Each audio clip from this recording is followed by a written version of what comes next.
देखिए कितना विरोधाभास है। गांधी को आदर्श मानने वाली सरकार, गांधी ने कहा कि गांव की तरफ चलो, भारत गांव में बसता है, ये गांव की तरफ ध्यान नहीं देते। गांधी कहते हैं कि देश के अंतिम आदमी को सोचो कि उसको क्या चाहिए, या हम जो निर्णय करने वाले हैं उससे अंतिम आदमी को क्या नुकसान या फायदा होना चाहिए, उसको नजरिए में रख के निर्णय करो। ये आम आदमी अंतिम आदमी को तो छोड़िए, ये हमेशा एक नंबर अपने मैडम की तरफ देख के निर्णय करते हैं कि हमारे निर्णय से मैडम को और अमीरों को, कारपोरेट्स को क्या होगा। शेयर मार्केट के छलांग पर इनका नीति निर्धारण होता है। आम आदमी या अंतिम आदमी, गांधी जी के अंतिम आदमी के चेहरे की तरफ देख के नहीं होता है। गांधी जी कहते थे कि गौ हत्या बंद करो, ये कहते हैं गौ हत्या व्यापार है और इससे विदेशी धन मिलता है, इसलिए कई हजार गोकशी के खाने इस देश में चलाए जाते हैं, कत्ल खाने, जहां से लाखों गायों को काटा जाता है। गांधी का ये तीसरा संकल्प है जिसको सरकार मार गिराती है।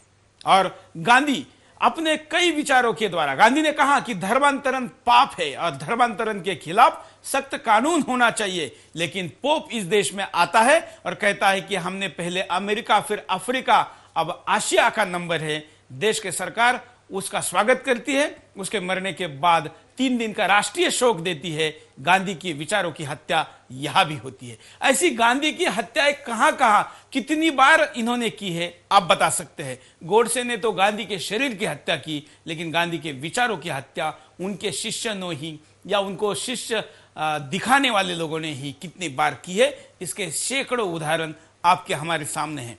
एक और कॉलर के पास चलते। नमस्कार। ठीक है, हाँ बोलिए। Hello sir. नमस्कार। नमस्कार जी सर, नमस्कार। नमस्कार, बोलिए। नमस्कार के बाद कुछ बात भी तो रखिए। सर मैं श्रीमंत साहू बलांगीर, हाँ उड़ीसा से। बोलिए बोलिए। सर नमस्कार। हाँ नमस्कार।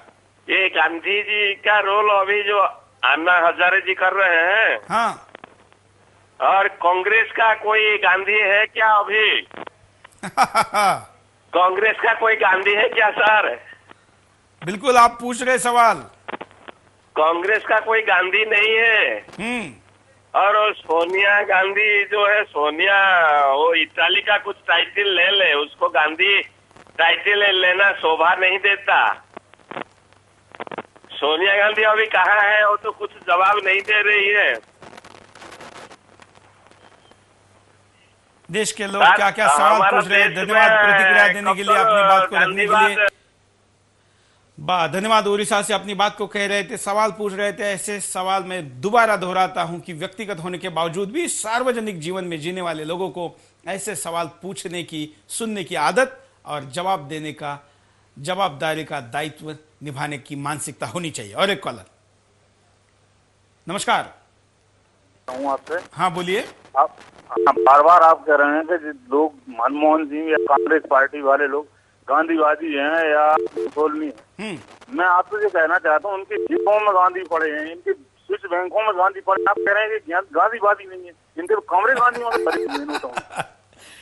बड़ा अच्छी बात कही है। जिन कॉलर को, जिन दर्शकों को समझ में नहीं आया होगा वो सुन लीजिए। हमारे कॉलर कह रहे कि ये गांधीवादी सही में है, क्योंकि जिस नोट पे गांधी छापे हैं वो सबसे ज्यादा नोट इनके पास है।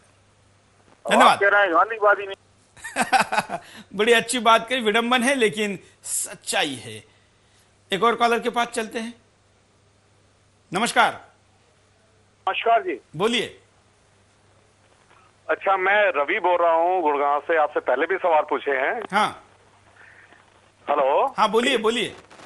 हाँ, मैं आपसे कुछ पूछना चाहता था कि अभी तक आप बोल रहे हैं कि ये एक पर्टिकुलर सरकार की प्रॉब्लम है, ये एक पार्टी की प्रॉब्लम है। हाँ लेकिन मैं आपसे पूछना चाहता हूँ, क्या करप्शन सिर्फ पैसे पे ही खत्म होती है, शुरू होती है और पैसे ही खत्म होती है? बिल्कुल। शायद आपने पूरे कार्यक्रम हमारे नहीं देखे रवि जी, आप बड़े प्रबुद्ध कॉलर लगते हैं। हमने चारित्रिक करप्शन के ऊपर भी आवाज उठाया था। नहीं, चारित्र नहीं, मैं उसकी बात कर रहा हूँ। जिस तरह अगर दफ्तर में पहुंचना है 8 बजे और मैं पहुंचता हूँ 8:30 बजे, बिल्कुल, तो क्या इसको भी करप्शन नहीं कहा जाएगा? बिल्कुल बिल्कुल, ये करप्शन है, ये करप्शन है। बिल्कुल। और अगर हमें मालूम है कि हमारा जो ऊपर का अधिकारी बैठा हुआ है वो पैसे कमा रहा है, पैसे खा रहा है, लेकिन हम उसके विरुद्ध आवाज नहीं उठा सकते। बिल्कुल, क्योंकि वो हमें कहीं भी ट्रांसफर करवा सकता है, कहीं भी भेज सकता है, पूरे भारत में कहीं भी भेज सकता है। हम अपनी हमारी इस कमजोरी का फायदा उठाकर वो हमें एक तरह से नपुंसक बना देता है। तो क्या ये हमारी करप्शन है या उस आदमी की करप्शन है? देखिए, इसके जवाब तो हमारे महापुरुषों ने रवि जी रखे हैं। हमेशा ध्यान रखिए कि पाप करने वाले से ज्यादा पाप सहने वाला बड़ा। सहने वाला मैं ठीक है, मैं मानता हूँ। जिस तरह अन्ना जी की मैं बहुत इज्जत करता हूँ, लेकिन उन्होंने भी आज मंच पे कहा है कि परिवार मेरी बेड़िया ना बन जाता, इसलिए मैंने शादी भी नहीं करी। बिल्कुल, लेकिन हमने तो बेड़ियां ये पहन ली हैं। बिल्कुल रवि जी, इसलिए हमेशा एक बात को ध्यान रखिए कि देश के हर व्यक्ति ने अन्ना बनने की जरूरत नहीं है। देश के हर व्यक्ति ने शिवाजी बनने की जरूरत नहीं है। देश के हर व्यक्ति ने सुभाष बनने की जरूरत नहीं है। देश के हर व्यक्ति ने करना चाहिए, जब जब भी सुभाष, गांधी या अन्ना जैसे लोग आगे आते हैं तो उनके साथ खड़ा होना चाहिए। हम उनके साथ है, लेकिन हम खुद भी हम स्पष्ट नहीं है कि हम करप्ट हैं या नहीं है, हमें खुद भी नहीं पता। बिल्कुल, हम भ्रष्टाचार सह रहे हैं, हमें भ्रष्टाचार का हिस्सा बनना पड़ता है। बिल्कुल, तो हमें बहुत अच्छा सवाल यहाँ पर उठा है हमारे दर्शक ने। धन्यवाद यहाँ पर इस बात को रखने के लिए। इस सवाल के बगैर आज का ये कार्यक्रम शायद पूरा नहीं होता, क्योंकि हमें अपने आप की तरफ भी देखना है। लेकिन हम इस विषय पर पहले भी कार्यक्रम कर चुके हैं, आगे भी करेंगे। हम अगर खुद को ही, क्योंकि हमारे राजनेताओं ने और हमने उनको चुनकर भेजा है, इसलिए ये जो रेशा है, लक्ष्मण रेशा, ये इतनी धुंधली हो गई है कि कौन करप्ट है और हम खुद क्या है, ये बड़ा सवाल पैदा होता है। लेकिन ऐसे में दो प्रकार के लोग हैं, एक तो जो छाया बनते हैं और दूसरे जो छाया के अंदर आते हैं। पहले काली छाया देने वाले ऐसे लोगों को दूर करिए, प्रकाश अपने आप आ जाएगा।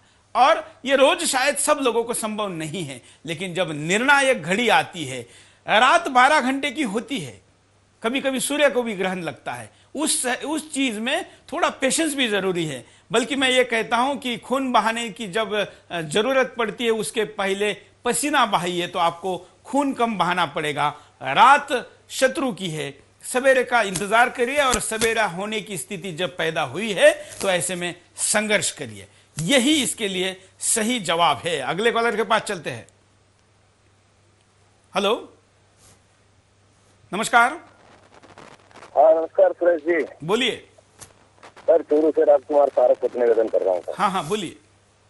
सर देखिए, आपने जो आज मुद्दा उठाया है कांग्रेस का आदर्श, तो मैं आपको बताना चाहूंगा, कांग्रेस का आदर्श से आज जो है गांधी नहीं है, गांधी से हटके सोनिया गांधी हो गया इनका आदर्श। और मैं आपको ये और आपका ध्यान इस ओर करना चाहूंगा कि इन दिनों में जो घटनाक्रम घूम रहा है उसको देखिए, किस बेशर्मी से ये लोग कांग्रेस के जो प्रवक्ता हैं वो एक ईमानदार, स्वच्छ और साफ छवि वाले आदमी को किस तरह से बदनाम कर रहे हैं, देश की जनता को किस तरह से ये लोग गुमराह कर रहे हैं, ये सारी जनता देख रही है। इसके प्रवक्ता जो आते हैं, जिनको अपन विद्वानों की श्रेणी में मानते हैं, कपिल सिब्बल जैसे लोग, जो चेहरे को बड़ा बना के, चेहरे को बदल के ये सारी भाषा बोलते हैं और जनता को बेवकूफ बना रहे हैं। जनता को अभी भी कोई ये पता नहीं है कि जनता आजकल एक मिनट की खबर जो है आपके माध्यम से, मीडिया के माध्यम से देखती है, उसको बेवकूफ नहीं बढ़ाया जा सकता। फिर भी देखिए किस हठ धर्मिता के साथ में ये लोग जनता के साथ में ये धोखा कर रहे हैं। और जहां भी देखते हैं तो संसद को सर्वोपरि बता रहे हैं, ये बात सही है, संसद सर्वोपरि है, लेकिन उनको ये पता नहीं आप संसद में पहुंचे कहाँ पे हो। जिस जनता ने आपको संसद में पहुंचाया है वही जनता आपसे लोकपाल के बिल की मांग कर रही है। और जब आप ईमानदार हैं, आपके प्रधानमंत्री ईमानदार है, तो फिर आपको डर किस बात का है? तो इसको लागू कीजिए। लेकिन बताऊं आपको मैं, इनको डर क्यों है, ये क्यों डरते हैं इस चीज से कि लोकपाल आने के बाद में हमें नुकसान होगा? अपने नुकसान से डरने के लिए ये लोग लोकपाल बिल का परहेज कर रहे हैं और अन्ना जैसे साफ छवि वाले व्यक्ति को बदनाम करने का प्रयास कर रहे हैं। बिल्कुल, इसी तरह से उन्होंने रामदेव जी के साथ में किया। धन्यवाद। आप भी प्रतिक्रिया दे सकते हैं, कम शब्दों में परिणाम कारक प्रतिक्रिया दीजिए, लोगों तक हम ज्यादा अच्छी तरीके से विषय को पहुंचा पाएंगे। नमस्कार। हाँ नमस्कार सर। बोलिए। सर मेरा नाम श्रुति कुमार वाजपेयी है, मैं नोएडा 63 से बोल रहा हूँ। हाँ बोलिए। पहले तो मैं कांग्रेसियों से थोड़ा सा माफी चाहता हूँ कि उन्हें शायद मेरी बात कहीं गलत ना लग जाए, वो अन्यथा ना ले लें। हाँ। बट हम ये नहीं कहते कि सरकार गलत है, लेकिन इस सरकार में जो लोग बैठे हुए ना, उनकी मानसिकता बहुत ज्यादा गलत है। ये गवर्नमेंट टोटली ब्रिटिश नीतियों पे चल रही है, जैसा पहले हुआ करता था आजादी से पहले। जिसने भी आजादी की जंग के लिए अपना सर उठाया या कुछ बोलना चाहा, उसको देशद्रोही, उसको आतंकवादी, उसको क्रांतिकारी बोल के उन्होंने दबा दिया। इनका भी वही रवैया चलता चला आ रहा है, जैसा पीछे हमने देखा रामदेव जी के साथ जो हुआ। बिल्कुल। वो अपने लिए नहीं कुछ मांग रहे थे, वो भी देश के लिए मांग रहे थे। बिल्कुल। लेकिन इन्होंने जैसे ही ये चीज देखी कि हो सकता है कहीं ये लाइक जो ये बोल रहे हैं वो चीज हमारे अपने गले की हड्डी ना बन जाए, उनके आंदोलन को दबा दिया। बिल्कुल, धन्यवाद।